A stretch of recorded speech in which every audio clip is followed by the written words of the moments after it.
Talking chotin to them yaren yonta be talking chotin to them yaren yonta.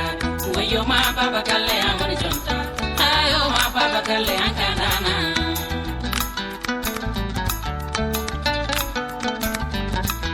Talking chotin to them yaren yonta be talking chotin to them yaren yonta.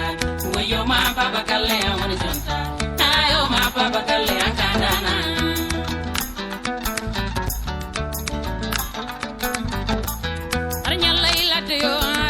Besnguma ari hira ila de yo aratana besnguma yo hege don kayo dum wanyo bay yo ma baba galle ankana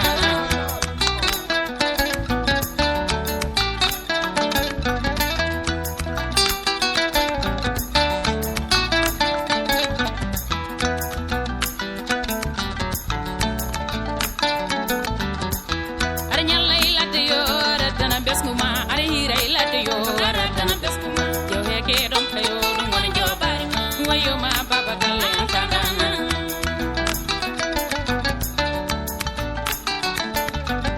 ni alla walli baba yo karimbal don baba alla walli baba yo karimbal don baba bimi tu ko je sipiroji karimbal don baba yo tike ngorne yo karimbal don alla walli baba yo karimbal don baba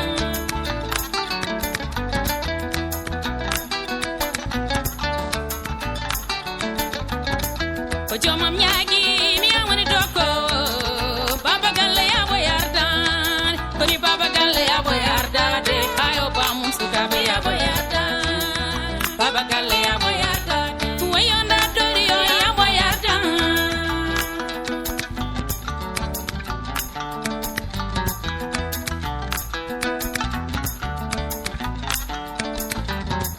Ojo mam nyagi mi amani doko baba galle ya boyardan baba galle ya boyardan de ayo na torio ya boyardan baba galle ya boyardan wayo ba mum suka ya boyardan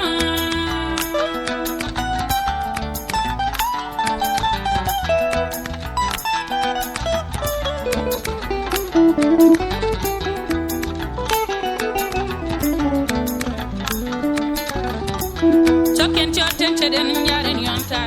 Talking chotin to them yaren yonta. Kumbay musa baba yel bay wani jonta.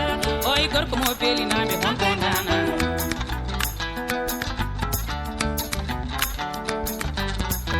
Musa mofti sukai musa mofti no mowe musa mofti no galo mofti bay dolo. Kumbay musa baba yel bay wani jonta. Oy gor ko mo peli na be honko nana.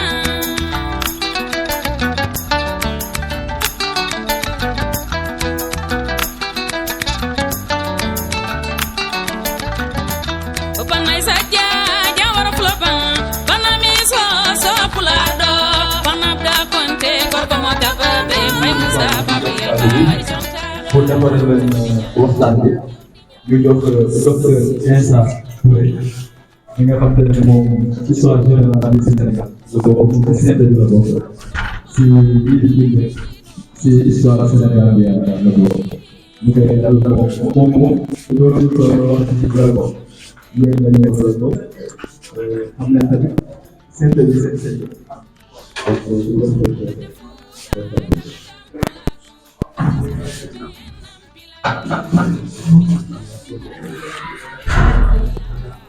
University of Gambia Vice Chancellor, the Gambia Council, the School of Arts and Science, the faculties, and the students.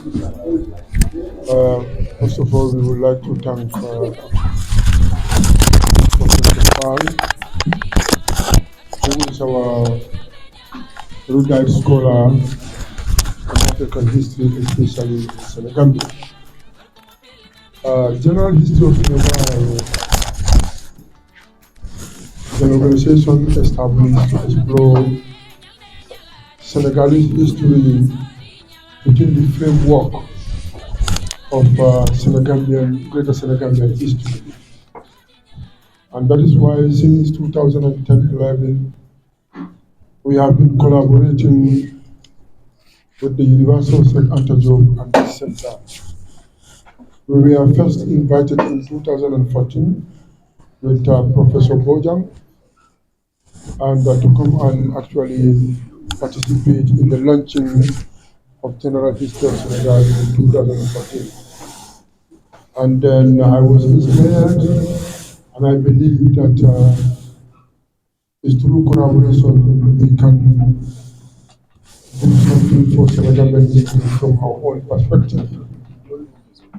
And Professor Farr has been very, very instrumental. His interest in the Senegal history, those areas focusing on the Gambia and see how we could actually design a framework to see how we could actually perceive one another within the actually common historical context. And that's why we cannot actually isolate him. And he's also was a part-time lecturer.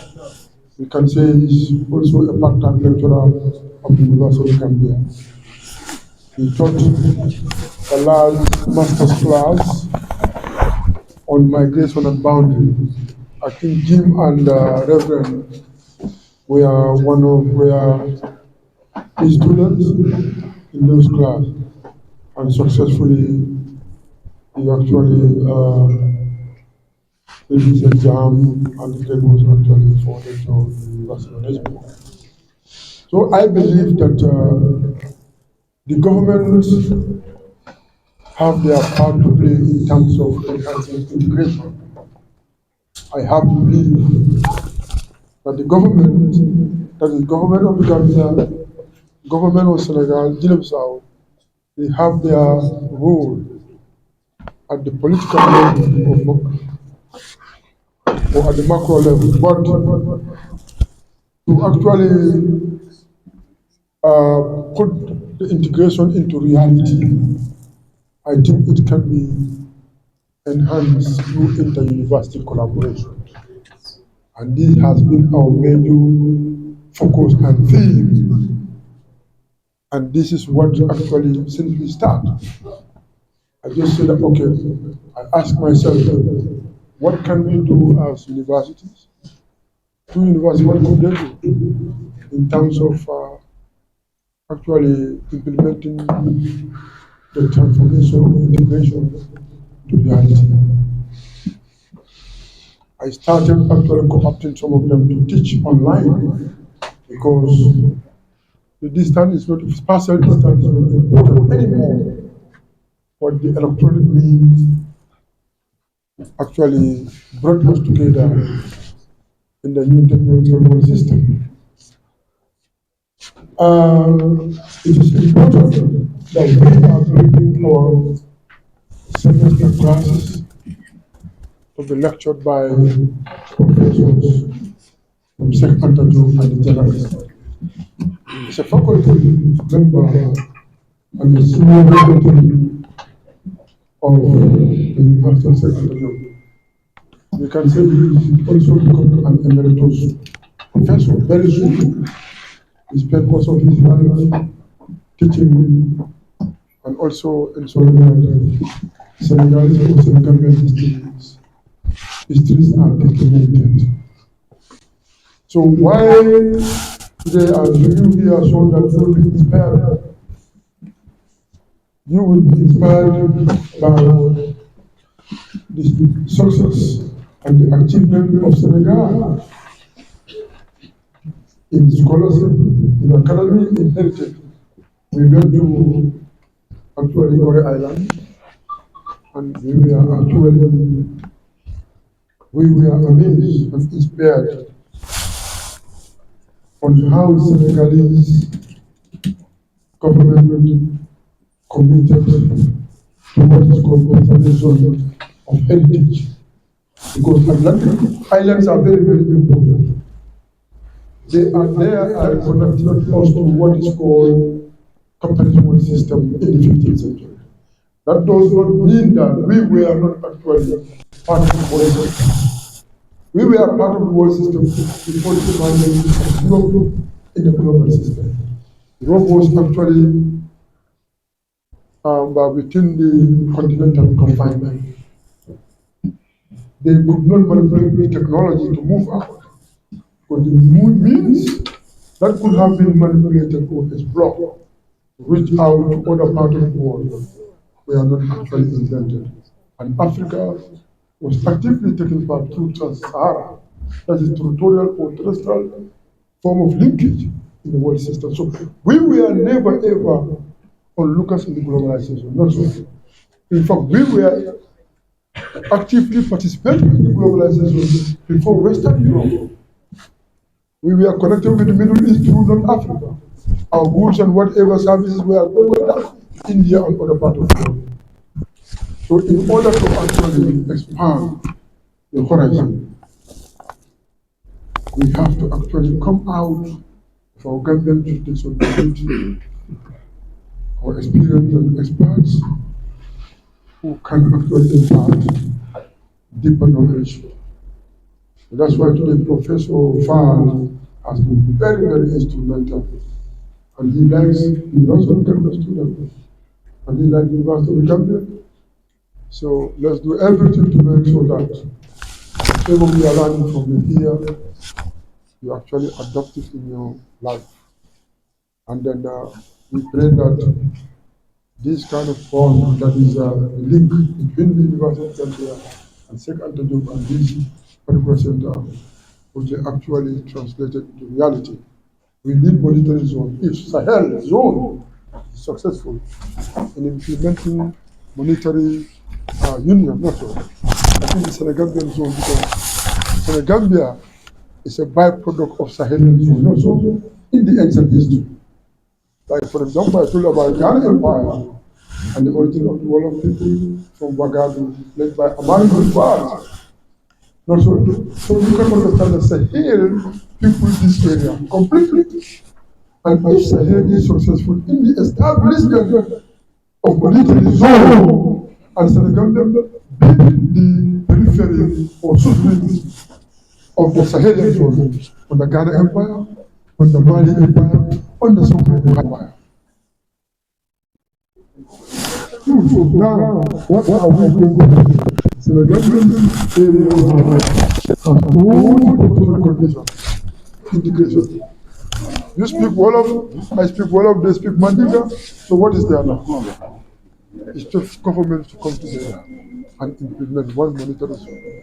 And that would be a kind of a foundation or pilot project for entire African integration.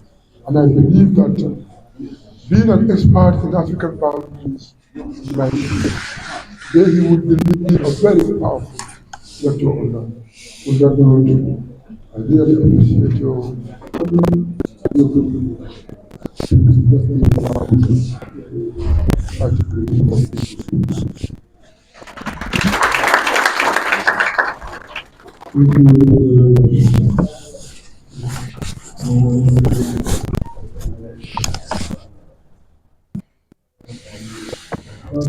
speak I would love to be able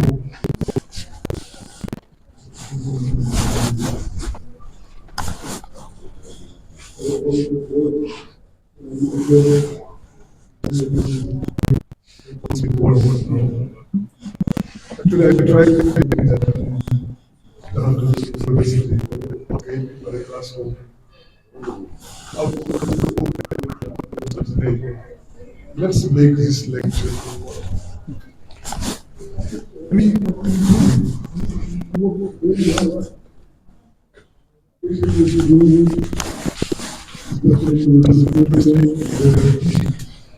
So I think there is something we have to work on in terms of which language we elect when it comes to talk about our common history.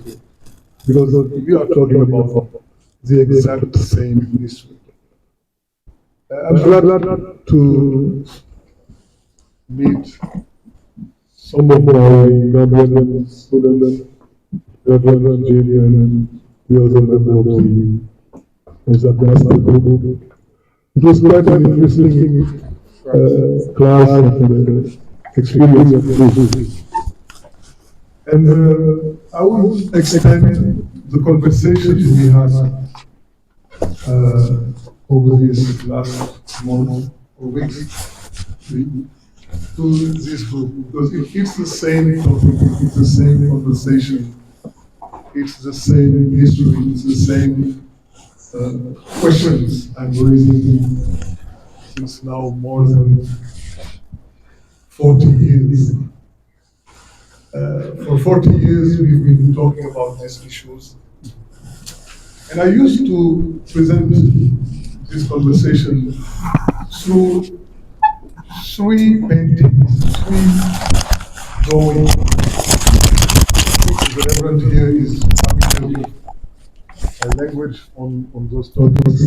When I talk about drawing, I'm talking about a general scheme that can allow you to grasp the historical moment. And in the lecture we shared, I presented two different paintings. The one European drew for our history, and the one we drew for ourselves. What is coming from the imaginary geography of Europe, and what stems from our internal local dynamics. Those are the two aspects, the two drawings one can present in order to have a full understanding of Senegalese history, African history in general, and Senegalese history most of all. But I would add a third layer. I would add a third drawing, a third painting. I would call the silent transformation of Senegal. My dear friend Insa was talking about what we already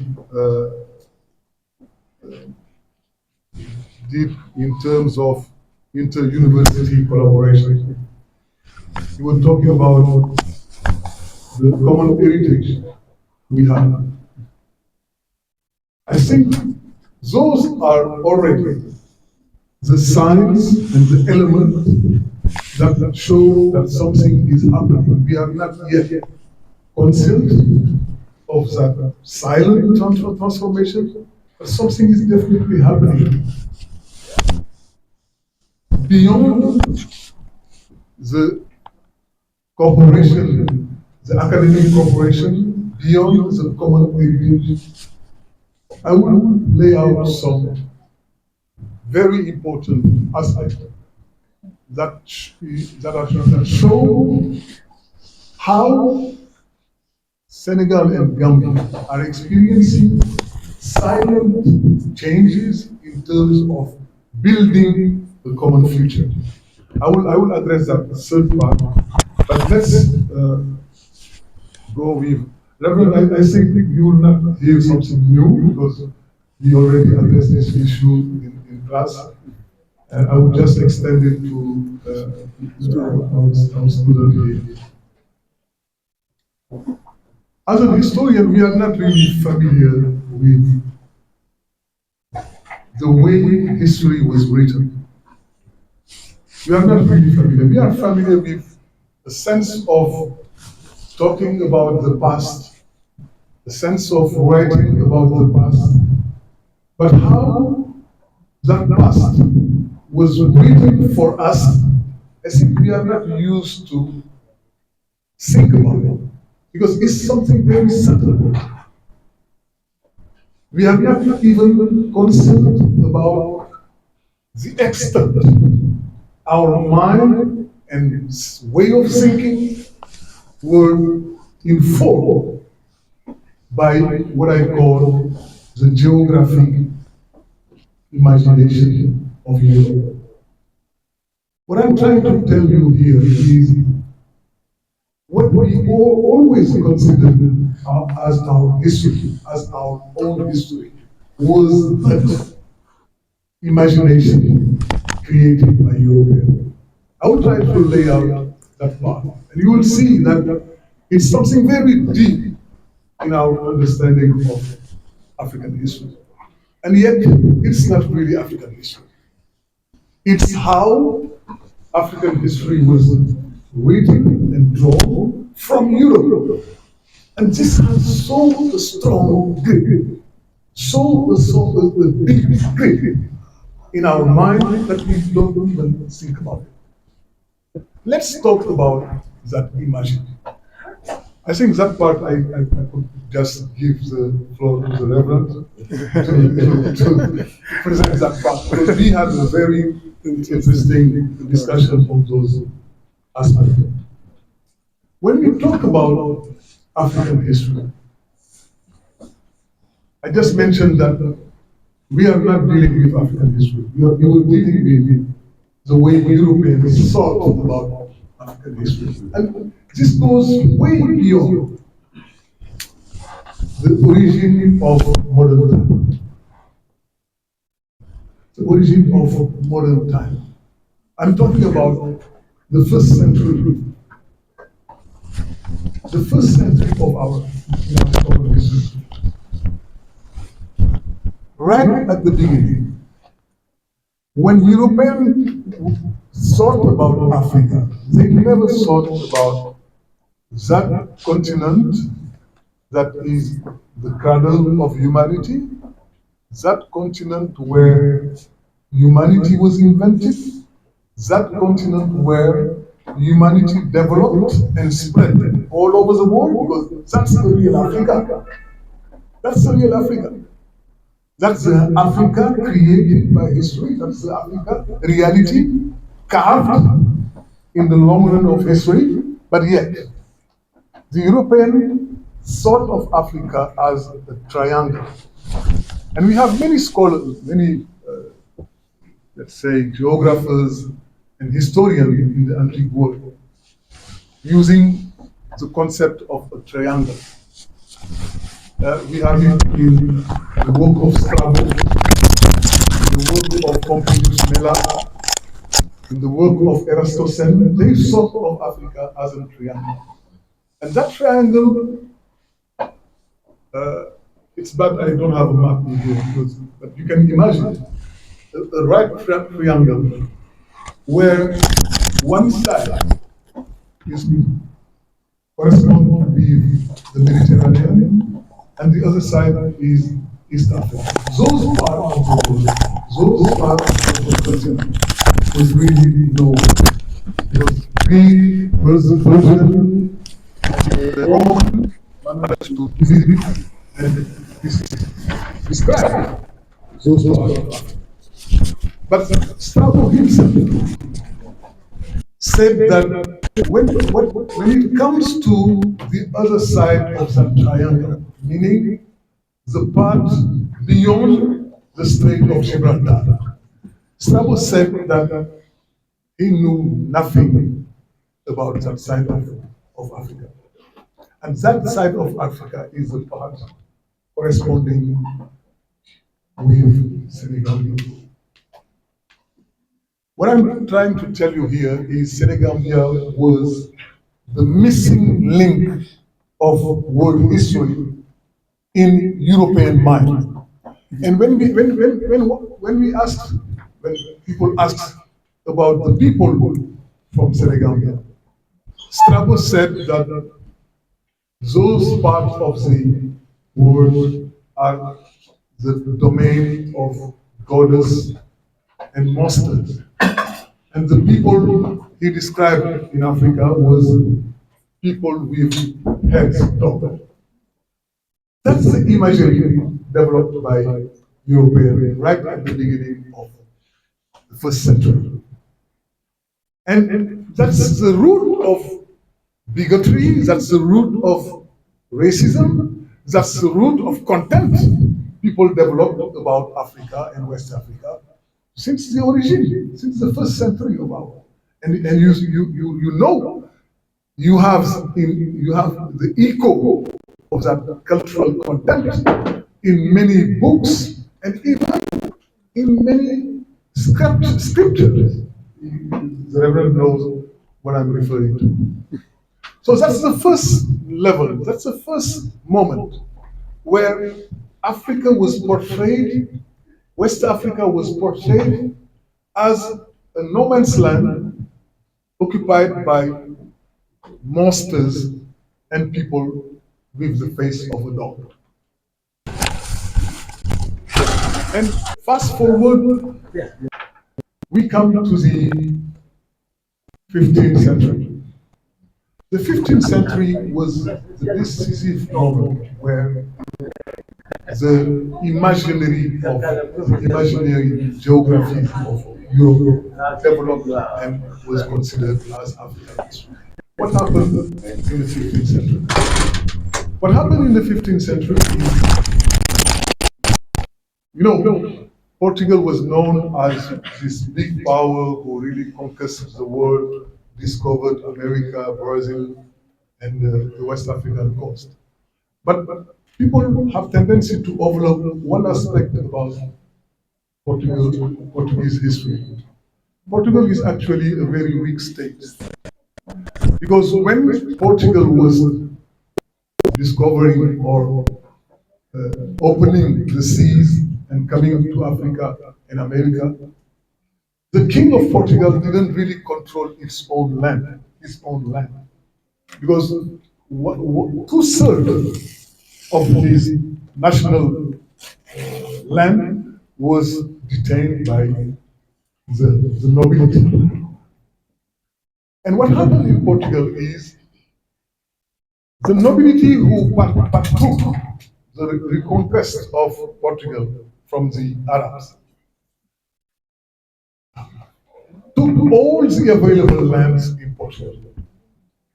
Doing so, the lower nobility has no possibility to access to land. And what the king of Portugal did is giving to that young nobility lands that never existed. Or he decided to give to the young nobility areas, lands that are supposed to exist beyond the Cabo Verde island, that means Senegambia, but they never put any foot in Senegambia, in those places. What I'm trying to describe here is right at the 15th century, way before even entering Senegambia, Europeans already put Senegambia within the frame of feudal Portugal. That means that Senegambia was considered as land to be conquered, land to be dominated within the framework of European domination, and not even setting their feet in Senegal. So this is a second element where we see how Europeans considered and organized on a mere graphic level, organized Senegambia and put it within the framework of European feudalism. Fast forward, in the same century, European artists and architects designed a world where Senegambia is already seen as something observed from a distance. They invented a methodology of drawing that will go all over the world. And in that methodology, called the perspective, the linear perspective, they managed to put Europe in the center where every drawing and every look, every gaze of the world stemmed from Europe. And the invention of the new painting system, the new mechanic painting in the 15th century, spread that image all over. I'm not sure you are following me, because this is a very important point where even before setting any foot here in Senegambia. Senegambia was already seen as a land observed from afar that European can control, that European can submit and put in a subaltern position. The rest of the then colonialism,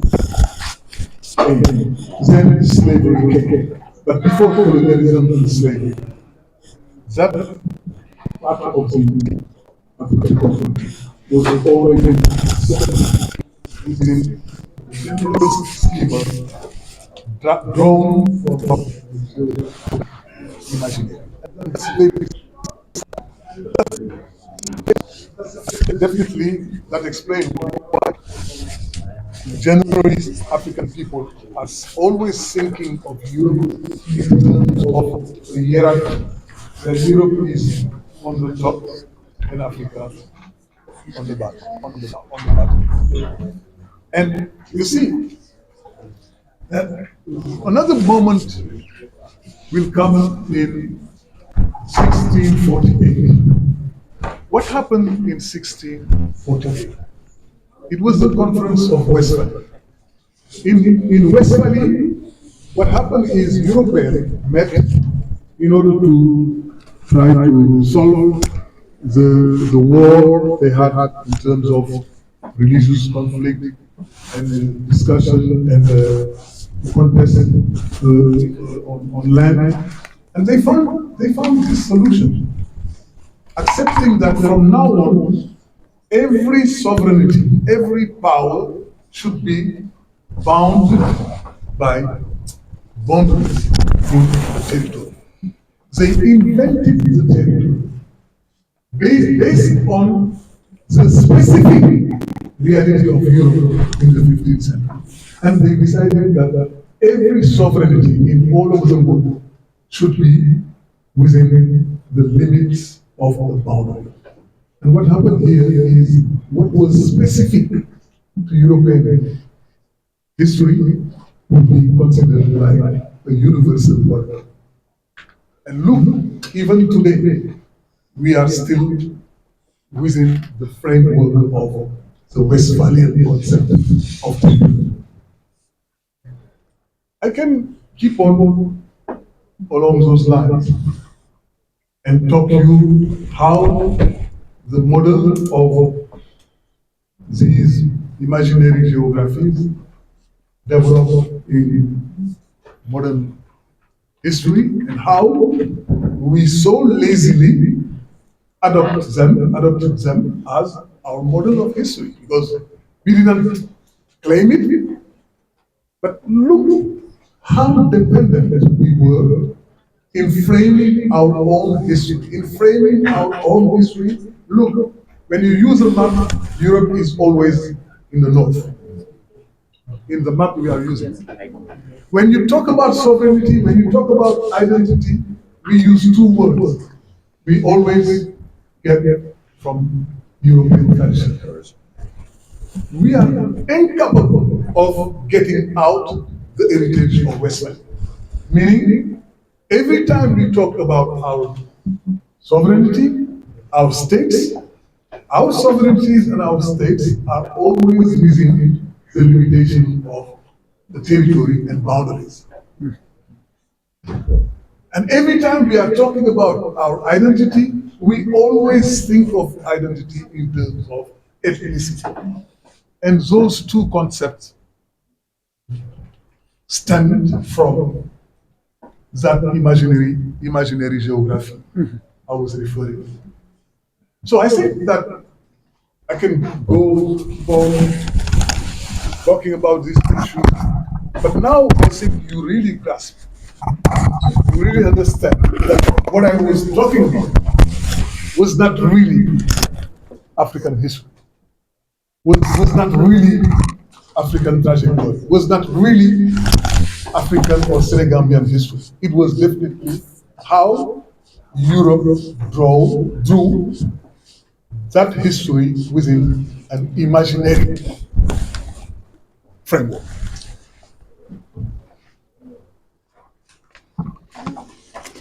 That's not history.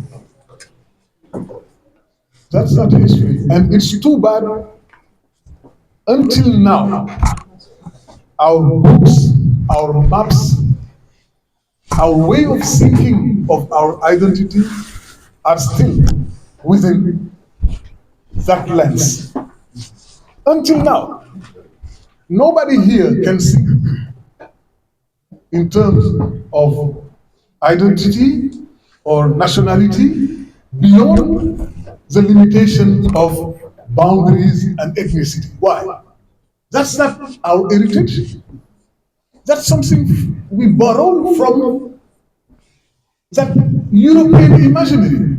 How can you draw your own history using concept borrowed from the foreign imaginary? That's not possible. And that may explain why we have difficulty to understand what is really linking Senegal and Gambia, what is really linking Senegal and Mali, or well, I'm talking about Senegal, but I can say the exact same thing between Gambia and Mali, between Gambia and the South. Within the lens of territoriality, there is no way we can understand our common history. No way. So, this is the first drawing I'd like to present. I think when you get out of this class, my goal is for you to realize that what you always thought was the right concept, the right determination, the right definition of our history was in fact something we borrowed from a foreign epistemology or a foreign imaginary, not even epistemology, because it was an imaginary. Who decided that everywhere in the world, Europe has always to be on the top? That's not God's decision. That's something they decide for themselves, and we took it for granted. So I think let's put that part of Senegambian history within the heritage of Europe and let's forget about it. And now, what do we have to put as stemming from our own history? Because it's easy to say, whoa, it's European imaginary. But we are compelled to write our own history. How can we do it? If we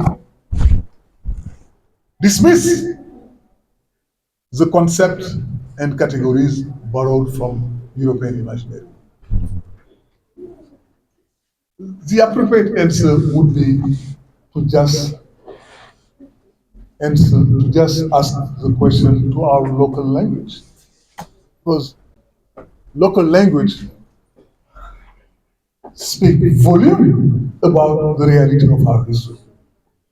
Whether you are a Mandingo, a Fulbe, a Wolof, a Jola, there is always in your own language a wording that refers to what is identity, what is commonality, what is what we share as a common identity. There is a wording for that. But in those wording, you will never find something like a territorial state. I challenge you about that. I will challenge you to see that you will never find something like ethnicity. You know, this is a debate. People here are familiar with that conversation here. Many ethnic groups, many people here in Senegal are claiming, and are even fighting with me about and telling me that you are denying people the right to be an ethnic group.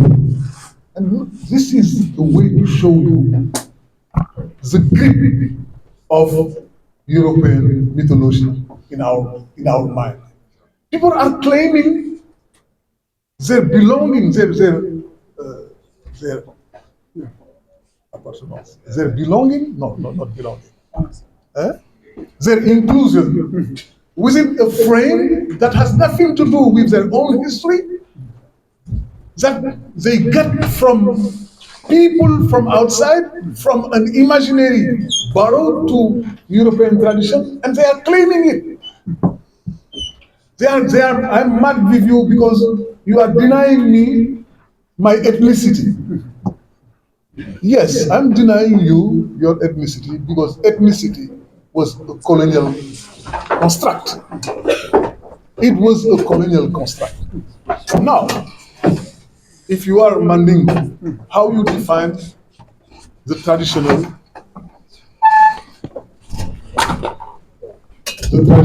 communities?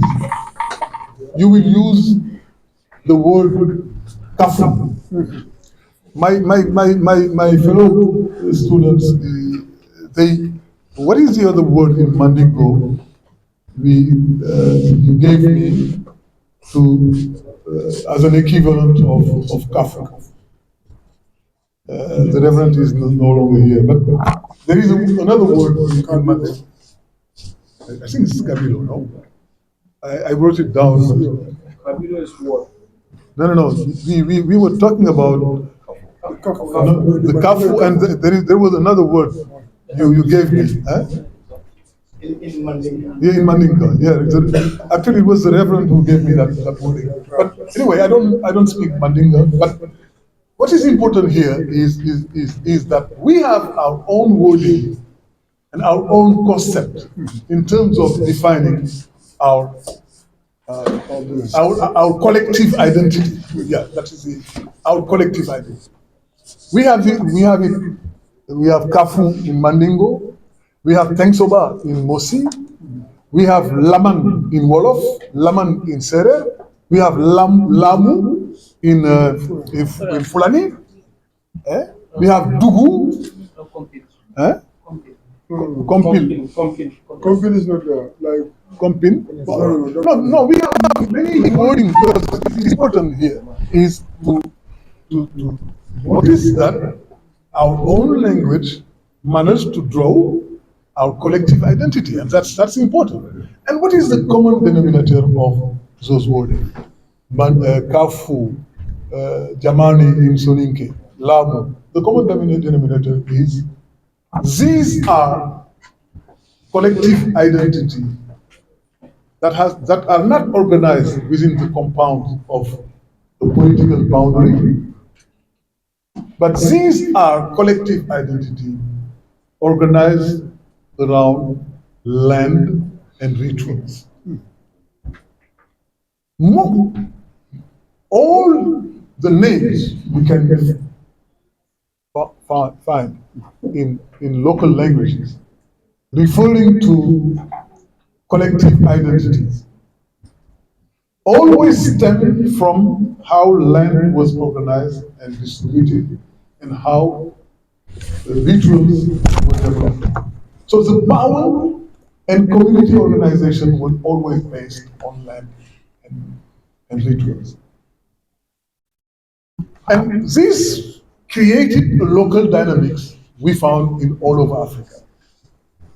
And that has nothing to do with the territorial scope European drew for us.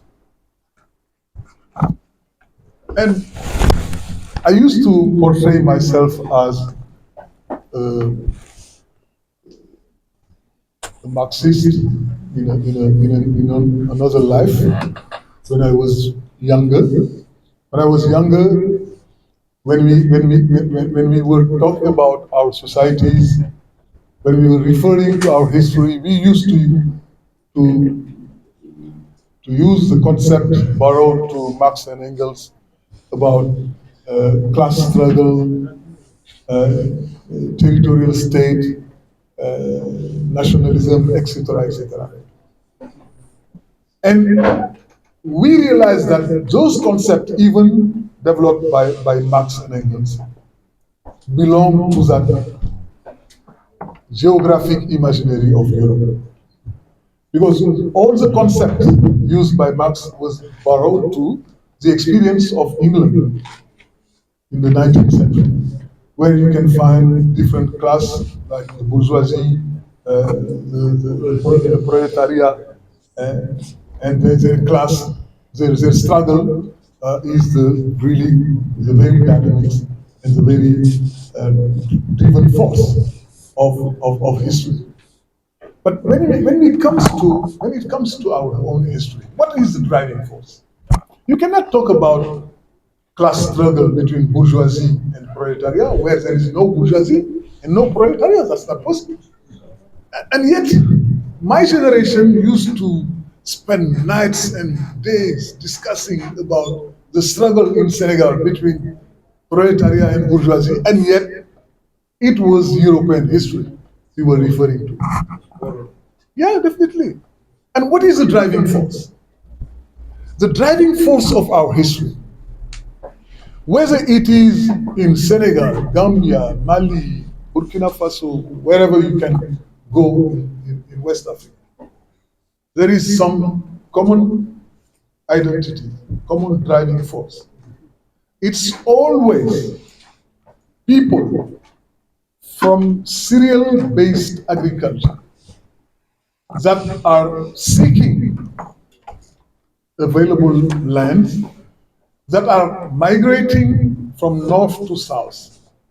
And in that movement, nomad with their encounter with sedentary people, nomad sedentary. That movement is the driving force of African history.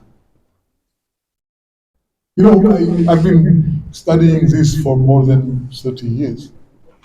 And I managed to draw some, let's say, combination between local population. You would see between Moor, Berber, and Wolof, Fulbe and Soninke, Bambara and Marka. You'll see that on a historical point of view, their identity and collective identity always stemmed from the encounter between nomad and sedentary. And this is the historical driving force of West Africa. And yet, we have to think about how that movement, that historical driving force, really developed and drew our local history. And when you think about that aspect, you will never try to see the part played by war, the part played by ethnic struggle, etc. Because those can exist, but those were not really the driving forces of our history. So, in order to see what is the real driving force of our history, let's think about the encounter between nomad and sedentary. There is another driving force. If you are a Fulani, for instance, you may heard of the term Munde.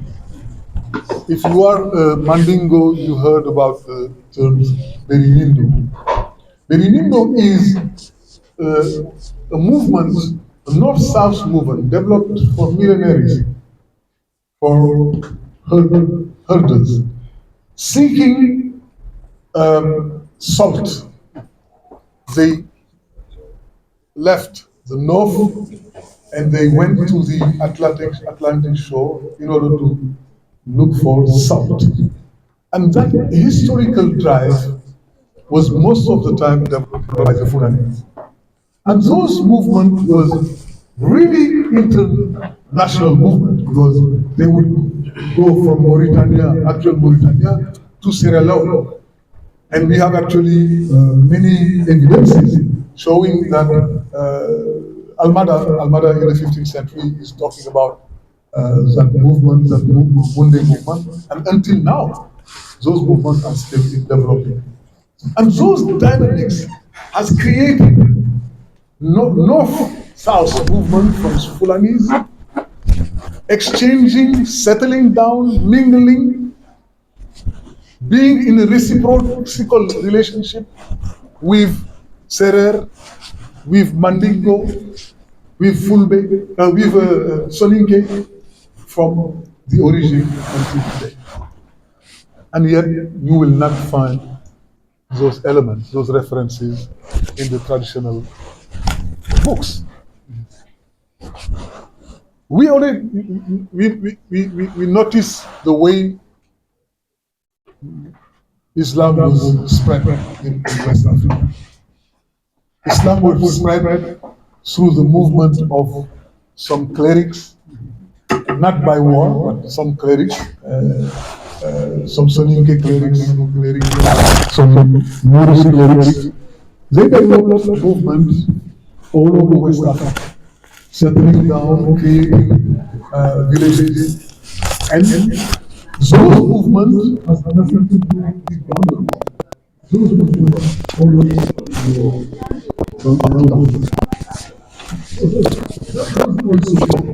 element of the local dynamics. We have also the movement developed by the hunters. You have them. The root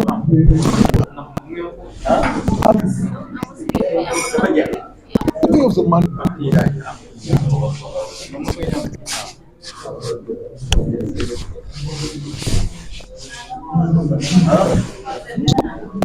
Was set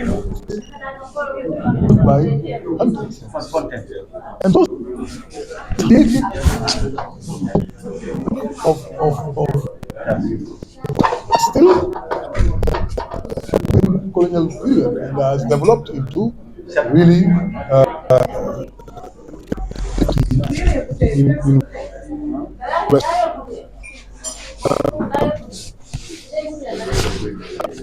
About the caravans also ignored the borders. I talked about the clerics movement. Yes. So what I was trying to explain is for centuries, African population mingled, connected, and developed steady relationships, ignoring the existence of borders. I always said that I have more than 35 or 40 years experience in Senegal. I never managed border. The historical border, yes, we now know that between Senegal and Gambia, after Berlin, people drew the border. But before, never. You'll see some scholars trying to find something like that can look like the borders, but real borders, never. And even the way politics were organized. I was discussing with my fellow students in Gambia about how the polities were organized, and even the way our polities were organized. Let's take the example of Walo, as I mentioned.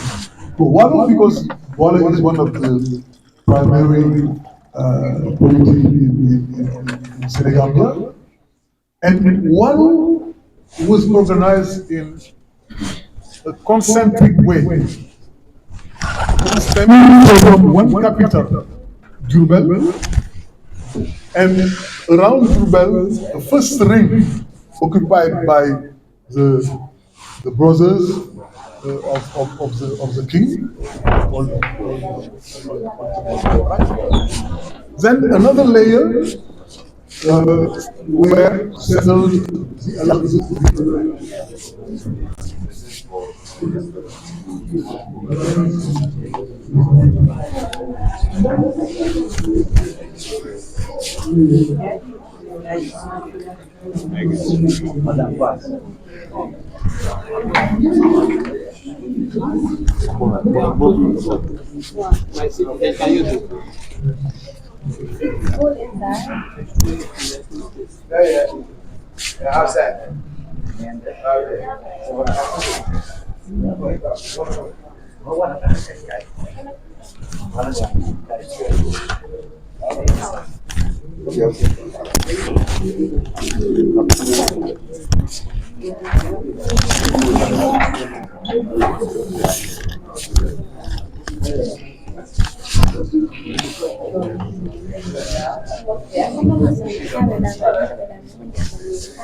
Just to try to sum up,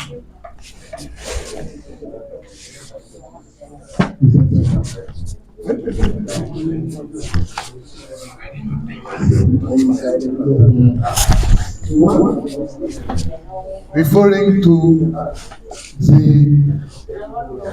the imagination of Europeans about the imaginary geography, and the one stemming from local dynamics that explain how for centuries Africa was exchanging, settling down, and creating communities, but not experiencing separation by borders. Never.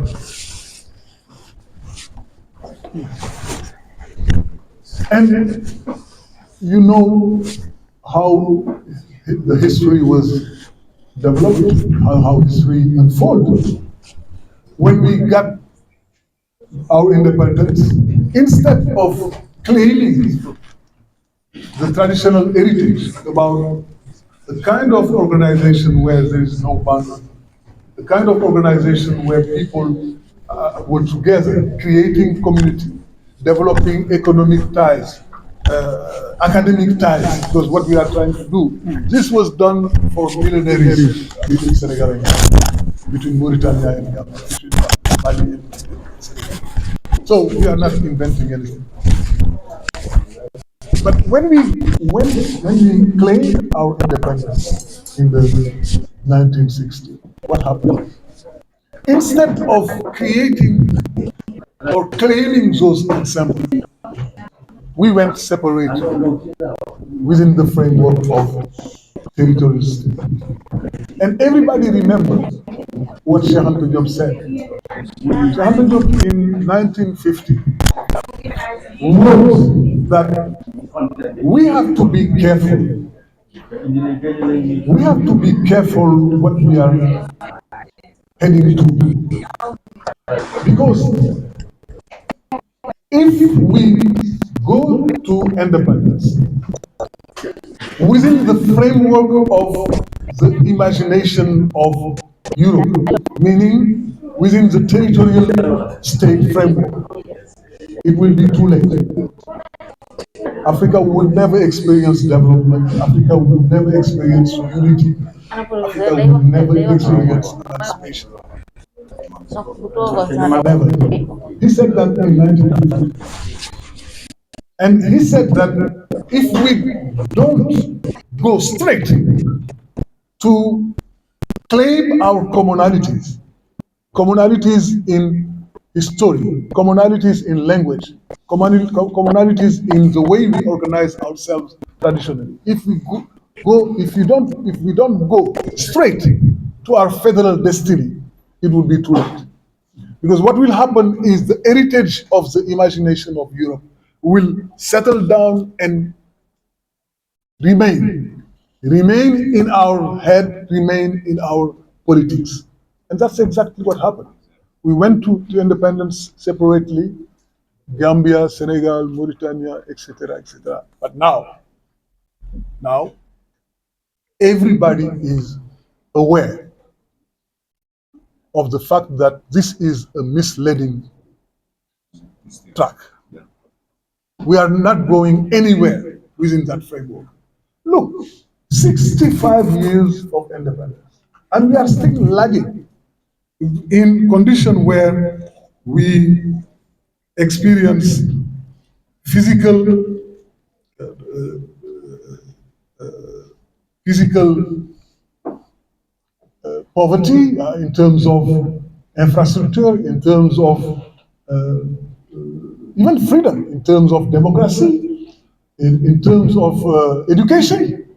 We are still lagging in those areas that are very important in the development of the country. Why? Because we are weak states competing to one another. And you see, uh, you, we are really competing instead of going straight to our federal destiny, as Sharon Job was claiming it in 1950. And now what happened? We realize that this is an impasse. And we all understand that. We all realize that this is a misleading track. And people understand that if we keep on along those tracks, we will never realize. And look, let's have a look on one point. If you try to list the most important challenge of our time, for instance, employment, for instance, the circulation of weapons, global warming, those challenges, if you see, if you look properly, you will realize that those challenges would never be solved by the kind of states we have. Why? Because those challenges are long-term challenges, and our states have a short-term agenda. Every one of our states, their agenda is between maybe 5 or 7 years as a mandate. How can you solve those decisive issues if you just have those limited times, those limited agenda, uh, political agenda? So everybody realized that this is not going anywhere. So now is the time to change. Now is the time to change. And what is happening, no matter how you can call it, what is happening is but us dismissing the heritage of the European imaginary. Because the territory we claimed as the matrix of our identity when we went to independence, because independence was just that, claiming that we have to exert our sovereignty, our identity within both boundaries. That was really the very meaning of independence. Now we are realizing that in order to progress, in order to realize our freedom, our independence, we should go beyond territory. And we should definitely deterritorialize. And that's exactly what is happening. I will finish on those notes to show you really what is happening. That's what I was referring. How many minutes I have left? Hmm? No, that's perfect. What is really happening? Remember, right at the beginning, I told you about a silent transformation. Something is happening, and something good, very good is happening, but we are not aware of that. That's why I talked about silent transformation. The silent transformation is people are getting out of territory. That's happening, but nobody is claiming it because it's not in tune with the politically correct. Everyone, every power, every government want to control its sovereignty. But what is happening is very deep. And I kind of realized that not too long ago, studying these matters, what is happening on the borders. Guys, something very good is happening along our borders. We were losing our time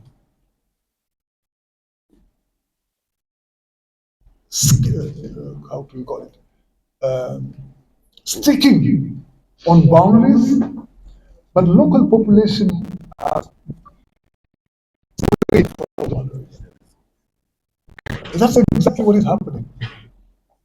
You go between Senegal and Gambia. Do you know that there are Senegalese villages that are, no, tell me, hear me out. Senegalese villages with Senegalese people that are within the, definitely, not only Gambian, They are using boats. no, not only Gambian currency, but even Gambian administration. Are you following me? This is something very important. That means that beyond the differences of states and boundaries, etc., population, local population are taking matters in hands and are doing, in terms of currency, you right, but mostly in terms of even administration. Senegalese villages are administrated by Gambian people. That's the reality. But there is more. There is more. I discovered between Senegal and Mali that Senegalese army often make patrols within Mali, and Senegalese army are doing patrol. And this is an agreement. Yeah. This is Security part, yeah. definitely this is a security part that is developing on the border, and that shows that something is happening, but nobody is talking about it. No, nobody is talking about it. Huh? Gambia and Senegal, they have the same agreement. Definitely. And you know, there is a great historian, you may know him, Alpha Omar Konare from Mali. He developed a concept of, le terme en français, pays frontière, border country, something like that, border country. Well, I'm translating it from French. Pays frontière, meaning that local population would take matters in hands, having a common policy on health, on education, on security, and on how to control the environment, etc., etc. So that is happening. So what is happening now is, that's why I'm talking about the silent transformation. Intellectuals and political personnel are not aware of that, but local population are ahead developing those.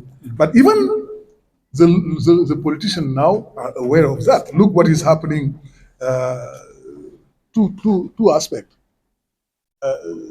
Prime Minister Sonko went to Sierra Leone, and now he's talking about the steel road. The steel road, meaning creating a connection from Sierra Leone to Dakar. Sierra Leone would produce the iron, and the steel will be developed in Senegal. Imagine what it will bring from Sierra Leone, because Guinea is within that framework. Gambia is within that framework. Bissau is within that framework. And that's the way to go. And this is a silent transformation that is unfolding. You know,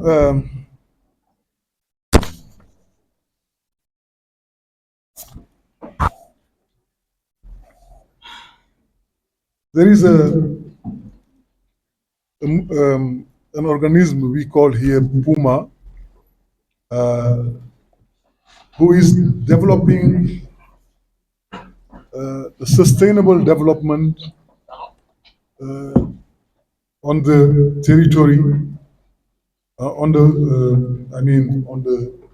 the borders, developing electricity, developing connectivities in terms of infrastructure. That is happening, and that's a good thing. That means that instead of putting ahead the heritage of European imaginary, we are now claiming the heritage of our traditional dynamics. And that's the real thing, that's the real deal. That's really what makes me very optimistic in terms of African Union, in terms of even Pan-Africanism. That would be the last point. Pan-Africanism was sought in terms of a continental thing, where we have to unite different states within the continent. But that has nothing to do with the original Pan-Africanism. Because the original Pan-Africanism, as it was developed by Wilmot Blyden, it was an hemispheric Pan-Africanism, linking America, Africa, and even Asia. You know, I have here a document written by Wilmot Blyden. I will not, it's a little bit long, I will share it with you. He described, I think it was in 1987, he described the reality of Africa and the diaspora in the 19th century. And you will be amazed to see that within that framework, there were no boundaries. There was no such thing like a territorial state. And African local population were yet together in a hemispheric relationship from America to Asia. And now history is coming back to that heritage. Look what is happening now. People are seeking maybe the cooperation with China to reclaim that heritage. Look what is happening. What is happening is we are developing a sense of collective collaboration from West Africa to Asia, developing infrastructure, developing academic connections, developing businesses, developing, we just mentioned the Steel Road, and this is the way of the future. And you see how Pan-Africanism is really reclaiming the heritage of the local dynamics of this continent. Thank you very much.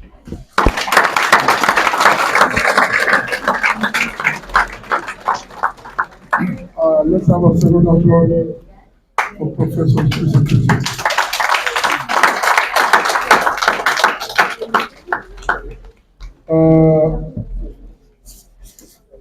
That's why I said it is important to march out of our confinement, or territorial confinement that continues to constrain us in so many ways.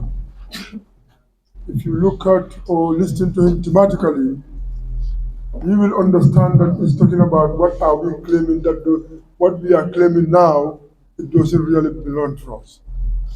Why? Because Gambia as a geopolitical zone in the modern time was not actually created by Gambians. It was created and designed to respond to the demands of those who were far away from us. And you know, when they were designing Gambia, they were not thinking of the cultural realities of geography. Gambia was designed because European British were only interested in what? Were only interested in River Gambia. To utilize River Gambia to facilitate the transportation of their finished goods to the hinterland. They were not interested in land because they were not here for land, they were here for trade. And why French space or territory was actually bigger than Gambia, because why?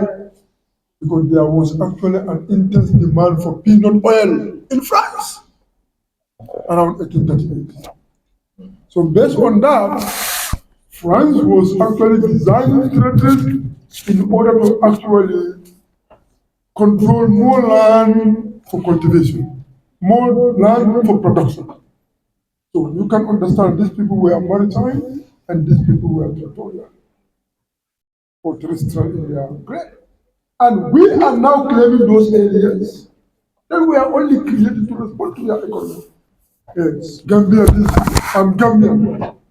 Did you design Gambia? It was designed against the will of your grandfather. And Senegal was designed against the will of our grandfathers. So what are we claiming now? What he is talking about, let's go back to our primordial context and framework. Let's study it very, very well. And he is talking about the emerging unconsciously. It is going on, but we are not conscious of it. But we understand that local people are conscious of the realities of their commonalities and they are actually putting it into reality.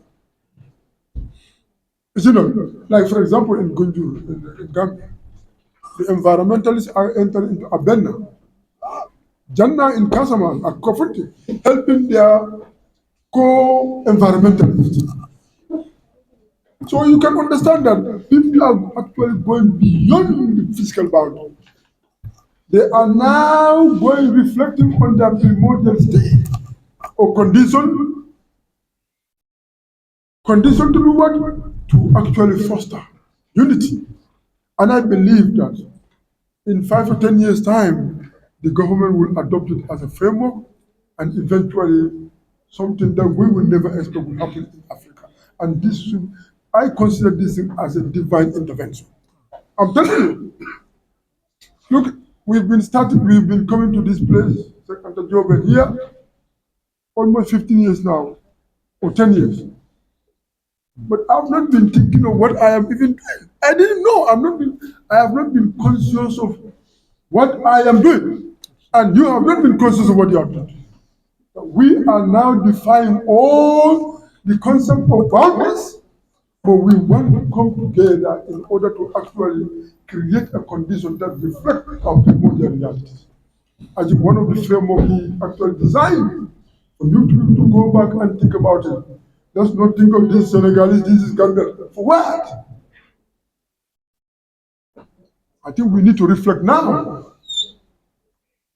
Non-retail societies within border are now coming back together to say boundaries are not ours. Not so? Even in the religious area or whatever, you know, the people are coming to Makkah. We have Gambian Baifals, Gambian Tijanias, connecting to major centers in Tiwawan and whatever. So you can understand that people don't care. What they care is what actually connected them before the creation of it. So it's a learning point for both historians and political scientists. Thank you very much. Any question you have? If you want No, just one more point. please. I forget to mention, and actually, Professor Toure reminded me of that. Why we are so used to identify ourselves in terms of division, in terms of separation. You are eager to say, I'm a Wolof, I'm a Mandingo, I'm a Gambian, I'm a Senegalese. Because we are used to that. Yes. And we develop those tendencies from maybe the school system, for sure. I mentioned it because ask the Chinese to define themselves. Ask the Chinese to define himself. He will straight tell you, I'm from Chungo. Chungo is the center of the world. He thinks of himself as belonging to a country that is the center of the world, not the margin of the world. The same question you will ask it to an American. He is thinking of himself as belonging to a nation upon a hill. The nation, America is a nation upon a hill. Meaning that they think of themselves and their country as something never in the position of dominating country. But when it comes to us, we are always thinking of ourselves in terms of separated, weak, and dominated. Something has to change. Something has to change, definitely. Thank you. Any individual?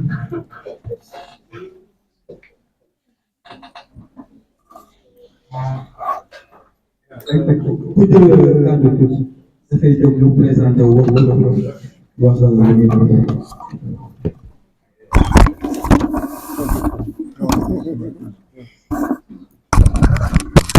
Thank you, Professor. Thank you for this presentation. My name is Tawar Budel, political science student in Visite. So, your presentation, we find it very interesting. And you talk about the silent transformation that the greedy population is doing. But at the government level, we've not seen these things happen in terms of cross-border movement of goods and services, free movement of people.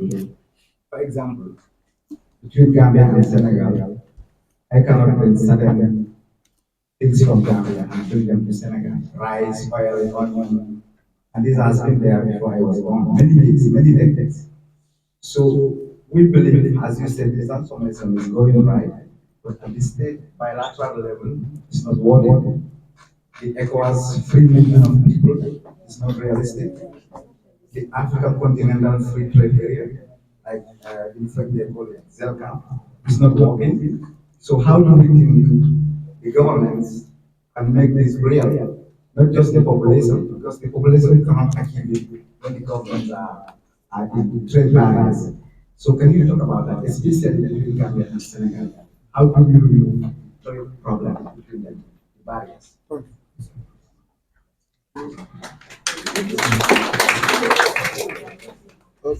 Thank you. I'm not sure when you said, when you were saying that it's not working on the government level, talking about the common market, you said it's not working. That is an pessimistic approach of things. It's not maybe working properly, but look what is happening. Government themselves are getting out the territory. You know why? In Gambia, in both Gambia and Senegal, all our two governments are getting out of the territory because they are all claiming the necessity of integration. They are all part of ECOWAS, even if ECOWAS has its own problem. But the creation of ECOWAS in itself is the way to try to solve that problem. Maybe they are not doing enough. Maybe we still have some resistance. But what is happening is the government are lagging, they are draining, they are dragging their feet, while the population are accelerating the movement. So what is happening is, I'm not sharing that pessimism because both governments are doing their best to try to create common institutions and strengthen the ECOWAS system. But that still road I was referring to, this is something new. This is not a political endeavor.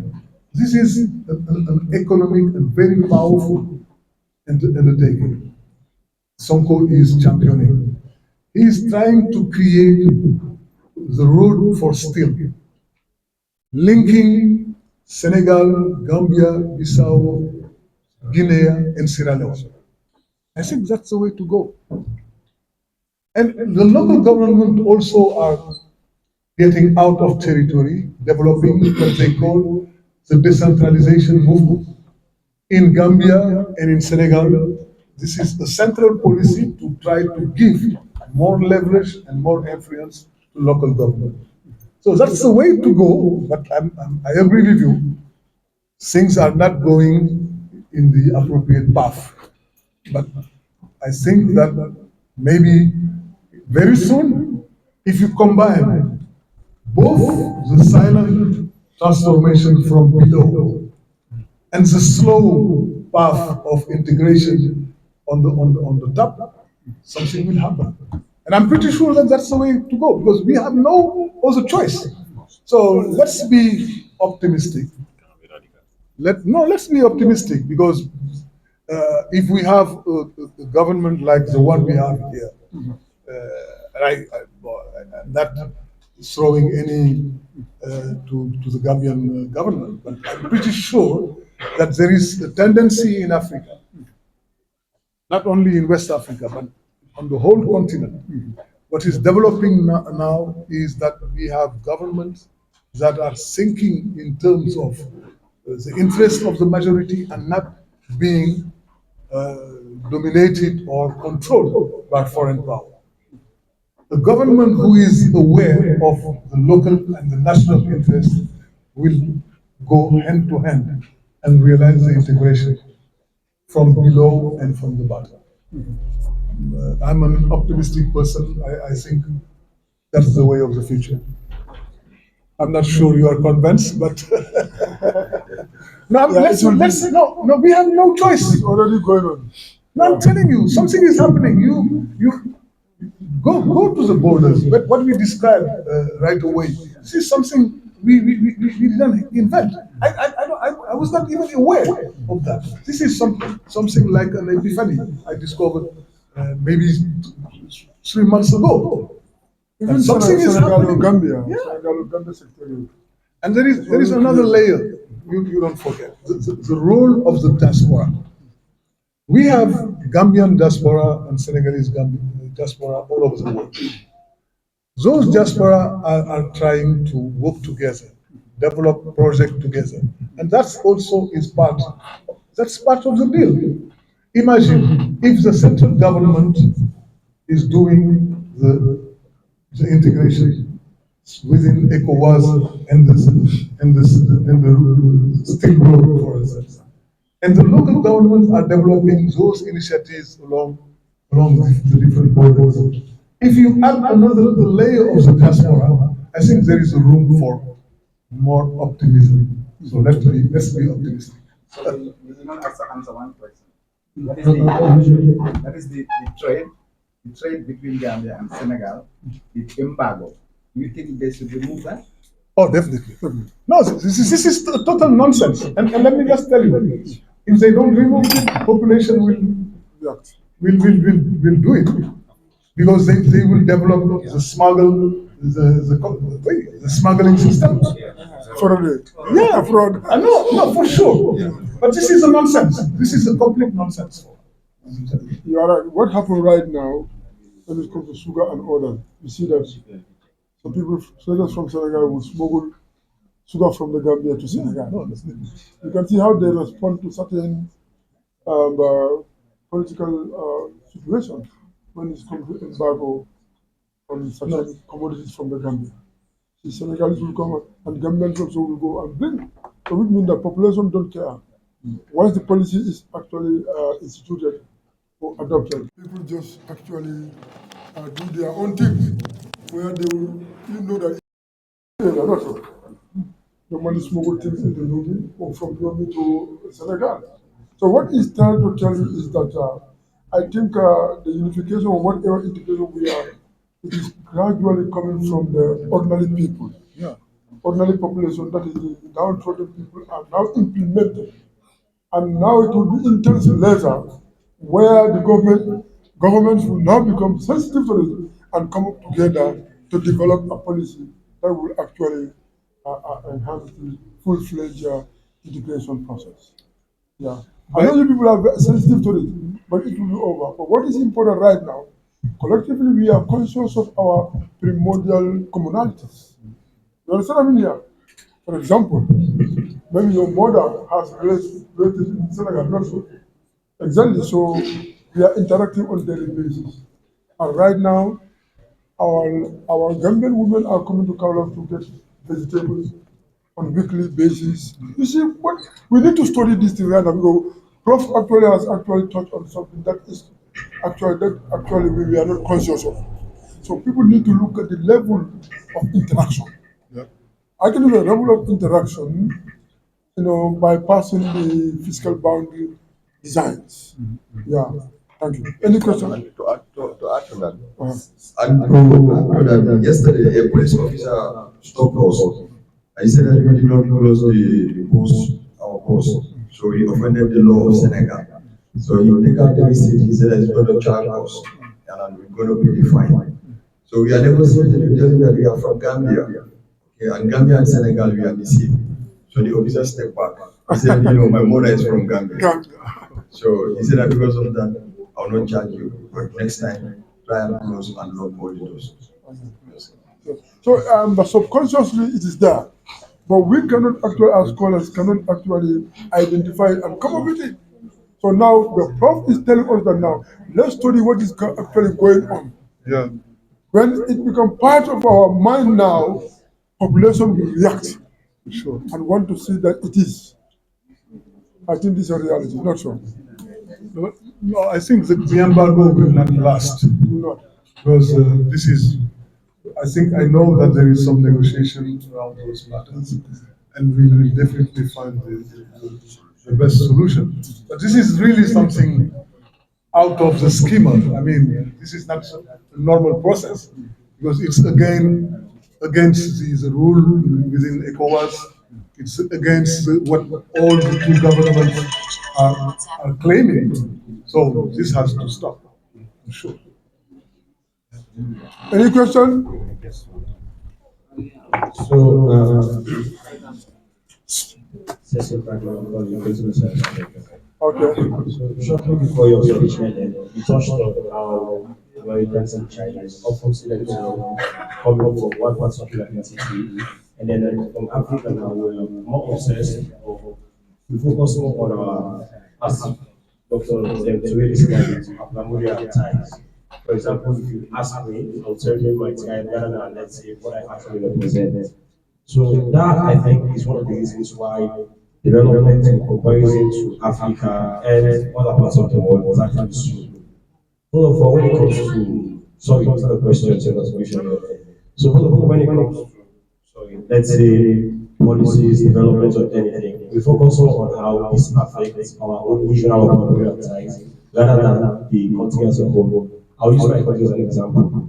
In Sierra Leone, when it comes to like voting rights, if you're part of the SLPP, you are compelled, if you're a mandate, to vote for one of yours. Like, remember even the elections, after elections, they already asked me, you go and vote for this? And I was like, nah, I made my choice because I don't agree with these policies.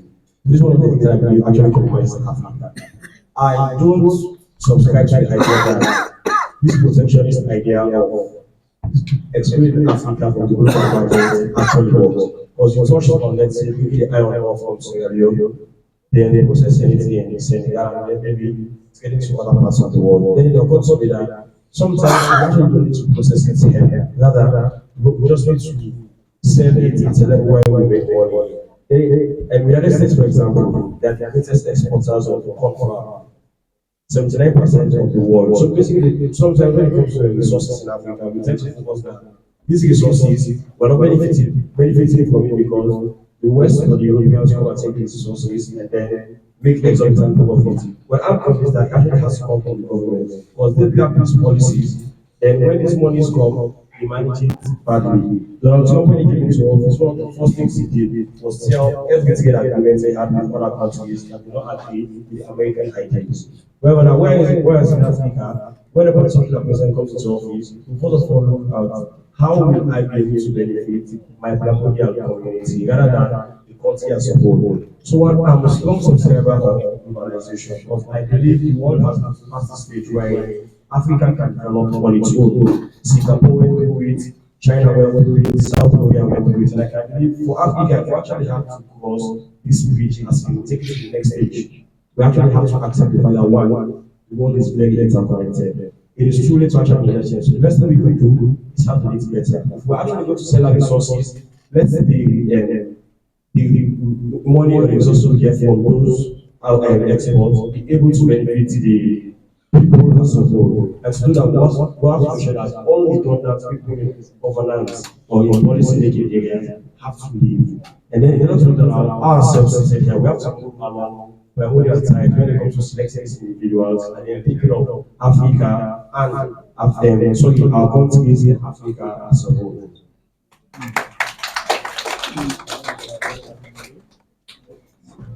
Thank you for your contribution. Thank you. Yeah, any question? Yeah. Sorry. Usman? Yeah. The mic is. But you can. Yeah. We are told that Africa, the civilization started in Africa, that Africans knew how to write from the get-go. And then today is a period that we're going to have an original copy of the history of Africa. I wanted to know whether the Africans have written at the time the history of Africa. I said they are written and then it was stamped. I wanted to know what, if so, or if they failed to write them. I wanted to know why they failed to write about Africa. And then my second phase of the question is that upon realizing that the history that is written was imaginative and then imposed to Africans, and then we are still reading that history. What is the step of the African historians towards that history that was imaginative? Because and imposed on, was there any attempt to burn it and not over it?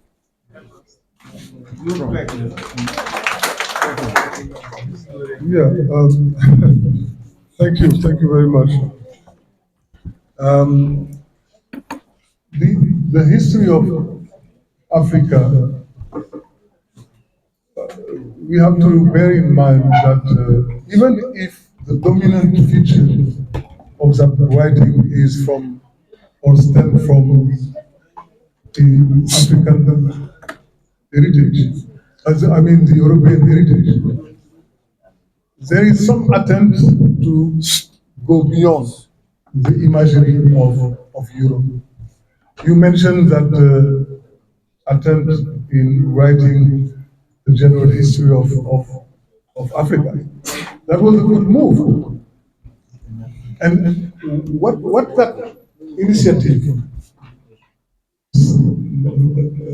what that initiative really developed as an outcome is, for the first time, we have African working together on the same historical framework. It's not that the history of the continent is only depending or, or only answering to the quest or the questions from Europe, but it's Africans themselves developing their own methodology within the same chronological framework. That's something very important. And in doing so, we are getting rid of the imaginary of Europe. Because remember, when you stick on European imaginary, you forget the real history of Africa. And you mentioned it. Africa is the cradle of humanity. That's, I used to tell that to my students. There was one point in human history where there were only one history in the whole world, and it was the history of Black Africans.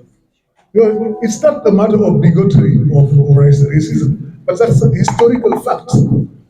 Humanity developed in Africa and spread in a diasporic way all over the world. That is history. And the history of Africa, we just have to describe that historical facts. We don't need to fight a lot because that's something obvious. We have documents, we have writings, we have archaeological artifacts that are proving that. So we don't need really to fight too much in order to achieve that goal. But you were right. That is a very question we have to discuss.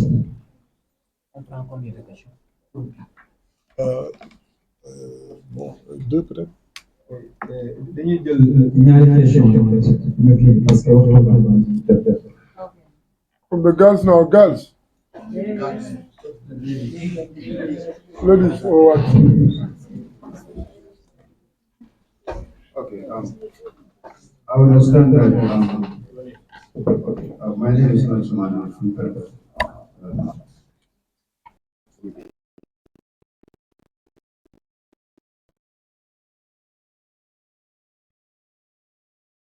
Though you said there are steps that are taken in order to try to integrate Africans, especially the Senegal.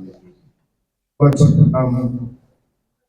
the pace at which it is going is a very important one. And it's a very important one. But at the grassroots level, we are not seeing that effectiveness of this movement. Okay. And what is the steps now to make it move fast to the political, the political level, so that they can also respond and then support our initiative to integrate our country, our cultures together.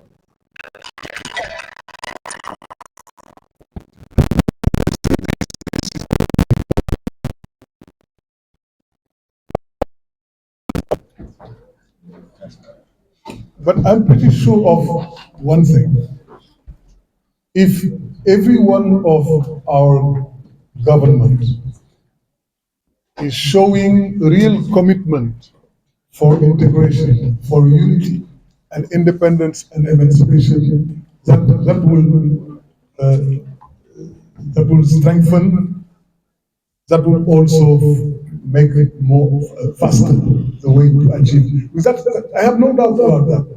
The problem within ECOWAS is there is a difference in policy. You have some governments that are aware of the necessity to take the path of liberation, the path of emancipation. But we have many of them that are still willing to go along the expectation of foreign powers. So, and that is really what is stalling the process. But the process is, look what we have achieved from we lost many decades uh, following the rules of Europe, following the rules of the World Bank. Let me just give you this example. There was a time where the World Bank asked Senegal, for instance, to not develop rice cultivation. I'm telling you, we had a moment in our history in the 80s where the World Bank was asking Senegal not to, because it was easier to import rice. But now look what is happening.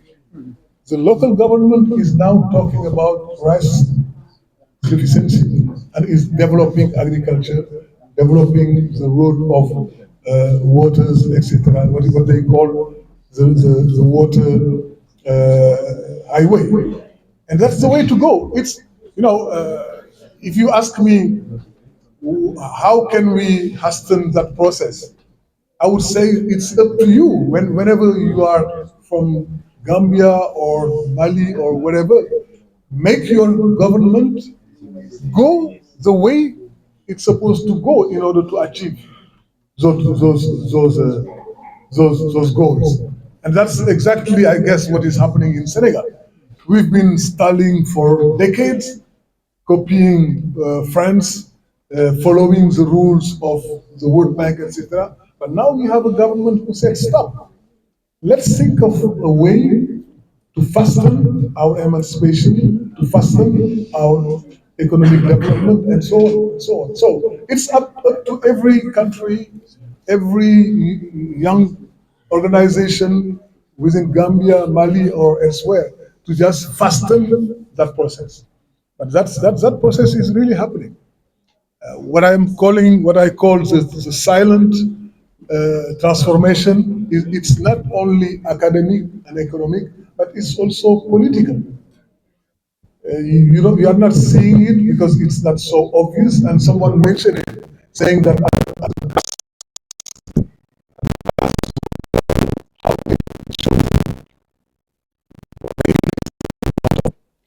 communication. Maybe because people are more focused on what is happening in the capitals and in the big cities. But the reality is, at the grassroots level, people are developing agriculture. at the grassroots level, people are thinking of industrialization, and that's the way to go. Most of the people, look what is happening. Look what they are claiming. Now, contrary to the colonial pact, people are saying that we no longer export our raw materials. Our raw materials should be transformed here. If everybody concur on that decision and that option, things will definitely change. Yes. I have no doubt about that. waaw professeur dañoo seetlu ni jigéen ñi ñoom ñoo ko góor ñi mais question yi góor ñi ñoo ko posé waaw balaa maa ngi sama xarit bi am na benn jigéen bu war a posé question. Non, na ko wax en wolof wala. You can raise your question. Anything. I have one short question. Before he comes, I just want to give during one of our conferences, during one of our conferences, the professor made mention of the fact that they have started rewriting the history of Gambia.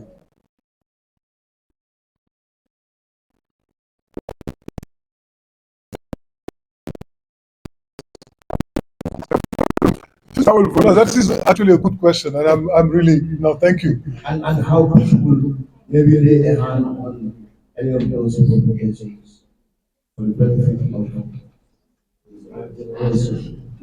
Thank you very much for raising that issue. You know, you have here in front of you 19 books on the general history of Senegal. And right now in our computer, we have another 19 books on the general history of Senegal. But let me just remind you of something. This was not a national endeavor. This was not because right at the beginning, he mentioned it. He was there with us, Professor Boja. And we have many scholars from Gambia that are part of our national, scientific committee. So this is a common goal. This is a common commitment, a common endeavor. We are all involved in. And I think that the main problem here is the language barrier, because these books are written in French. But again, and maybe that will be the most optimistic note I can finish this this conversation. Translation is no longer a problem. Yes.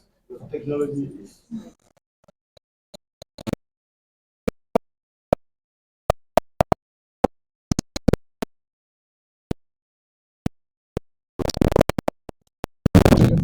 But we are also working on turning them into numeric, digital, in digital format.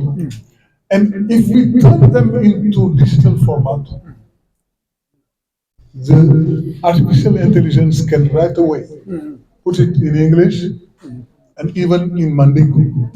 And that is what is happening. Artificial intelligence is changing definitely the landscape of knowledge distribution. But there is a catch, there is a problem. Because what I experience with artificial intelligence is if the machine, if the computer doesn't know something, it invents anything to fill the gap.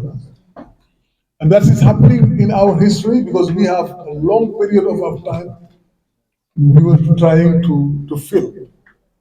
But if you ask ChatGPT about the period from from the 10th to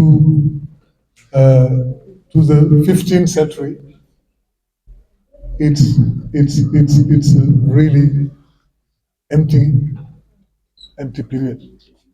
We don't have too much information. We are trying to fill the gap. But if we don't do it, meaning if we don't mobilize ourselves, Gambian, Senegalese, and all West African people, to fill that gap, what will happen is the artificial intelligence will invent or reinvent another imaginary geography and fill that gap. And that is even happening in our language. I'm telling you. Do you know that? I don't know. You can experience that. I participated 2 days ago in a workshop about how history should use artificial intelligence. And we mentioned something really scary. Something really scary is happening. The artificial intelligence is speaking in Wolof. They are now using the Wolof language. But they don't know, they don't have all the wording. You know, this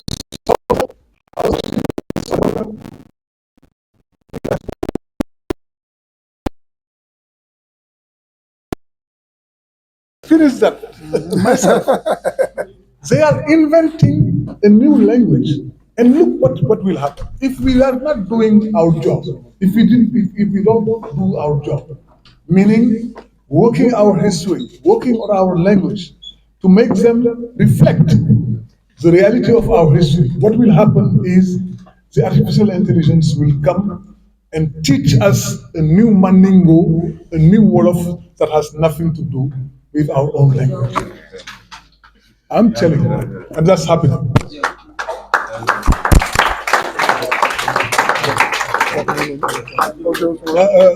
Yeah. Okay. Okay. Good afternoon, colleagues, and good afternoon, Professor. Thank you for those wonderful uh, uh, and lectures. Anyway, I just want to ask and compare between West African this ecosystem and the recent Sahel region, that the progressive development that is happening between these two sides. As we can see, as the Sahel region is more of progressive now than even the West African states. So, what can you brief us, or what can you tell us in respect to these two divisions that happened recently? Thank you. Thank you. I, I remember right at the beginning, I mentioned this silent transformation. You know, myself, what I experienced in regarding ECOWAS and the Sahel organization, there is something like a dividing line between the two organizations that can show in terms of the speeches, the political, the international stances, etc., etc. But here also, what is happening is a silent transformation. These guys, these two organizations seem separated, divided. But in the real deal, they are working together, cooperating on an economic level, on a fiscal level, and on a trade level. So the division is only factitious, but in reality, there is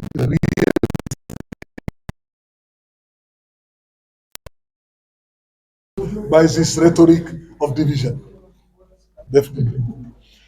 Thank you. I think, yeah.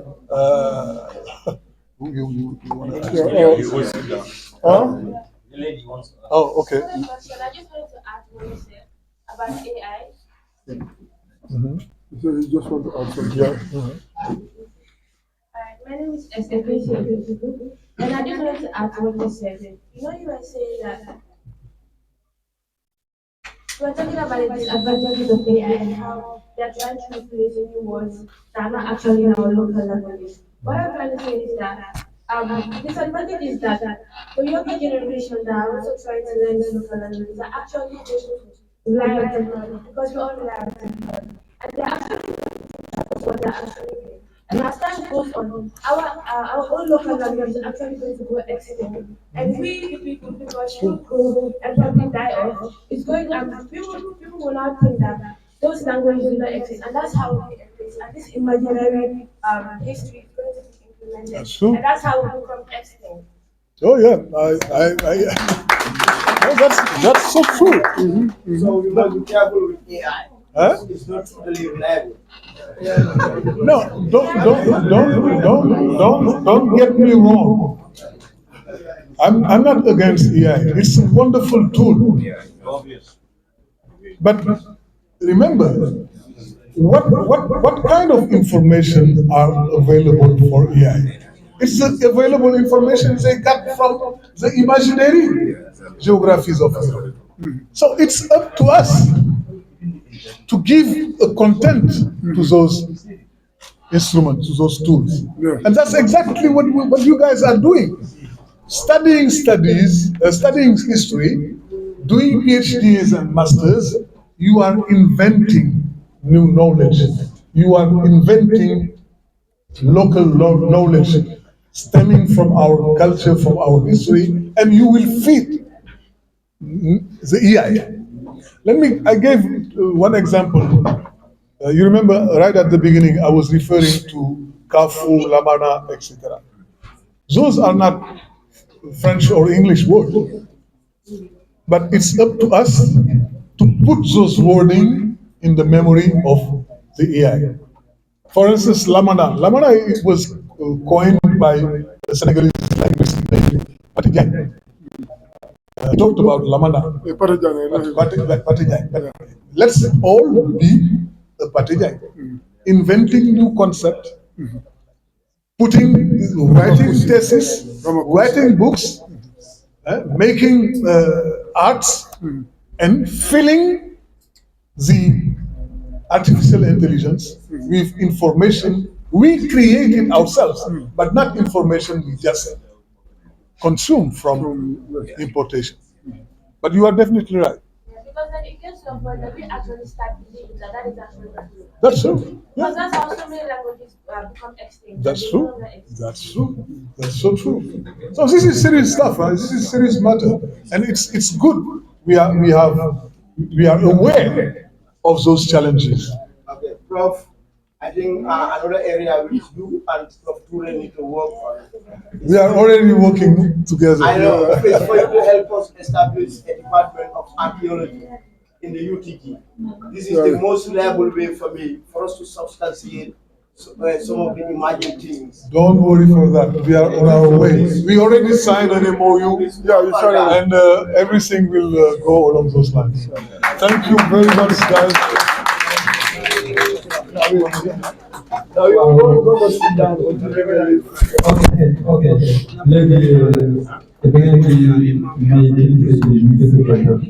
After the you take the picture. A group picture will be there. Yes. So as we are moving, clap for Prof for a wonderful presentation.